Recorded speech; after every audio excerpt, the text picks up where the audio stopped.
আসসালামু আলাইকুম সুপ্রিয় দর্শক মণ্ডলী।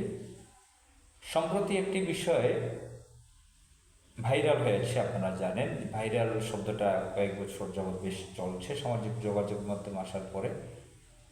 তো ভাইরাল হয়েছে কি, একটি কল রেকর্ড।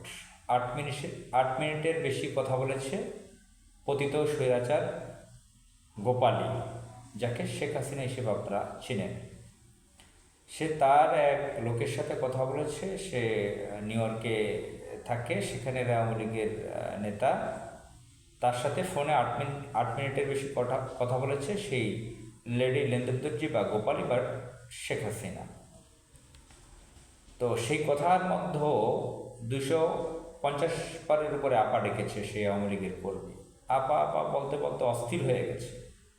তো যাই হোক, সেখানে সেই লেডি লেন্দেবদর্জি গোপালী যে কথাবার্তাগুলো বলেছে তাতে প্রমাণ হয়েছে যে সে চরম পর্যায়ে একজন নষ্ট নারী, চরম ভণ্ড প্রকৃতির। সেখানে যে কথাবার্তাগুলো বলেছে তা ছিল মিথ্যা, এবং সে তাকে সাহস দেখাচ্ছে যে আমি বাংলাদেশের কাছেই আছি, আমি কাছেই আছি, কি চট করে আমি বাংলাদেশে ঢুকে যাব। তো তার সাহস থাকলে এখন ঢুকে না কেন? সে চট করে ঢুকে যাবে। সে কাছাকাছি আছে, কাছাকাছি কোথায় আছে? সে তো দিল্লিতে আছে সেই হোমে।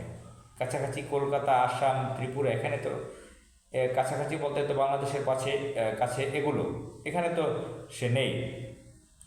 সে আছে ভারতের মাঝখানে দিল্লিতে। তো সে এই যে কথাগুলো বলল, এটা কি চরম ভণ্ডামি নয়? চরম মিথ্যা কথা নয়? তো এই ধরনের মিথ্যা কথা সে বলে।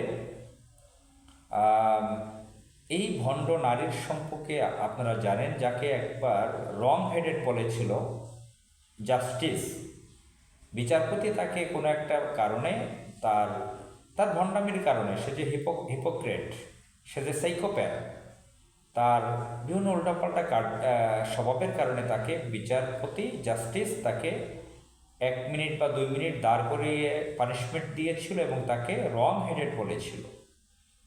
সেই রং হেডেড ফিমেল জেন্ডারের এই নারী, এই মানুষ চরম পর্যায়ের অসভ্য, চরম পর্যায়ের অসভ্য, চরম নষ্ট প্রকৃতি, চরম নির্লজ্জ, চরম বিকৃত চরিত্রের। সে এখন পর্যন্ত, সে তো বাংলাদেশকে লুট করে ডাকাতি করে শেষ করে দিয়েছে। এখন পর্যন্ত বাংলাদেশের বিভিন্ন মানুষকে কল করে উল্টাপাল্টা কথা বলে, বিভিন্ন কুমন্ত্রণা দেয়, বিভিন্ন আজেবাজে কথা বলে। সে যে একজন নষ্ট চরিত্রের নারী, এক চরম বেহায়া, ভারতের কৃতদাস, চরম অশিক্ষিত, চরম মূর্খ, গণ্ডমূর্খ, তার এই সমস্ত কথাবার্তায় বোঝা যায় কী ধরনের হিপোক্রেট হলে সে এই কথাগুলো তার দলের এক কর্মীর সাথে, নেতার সাথে বলতে পারে।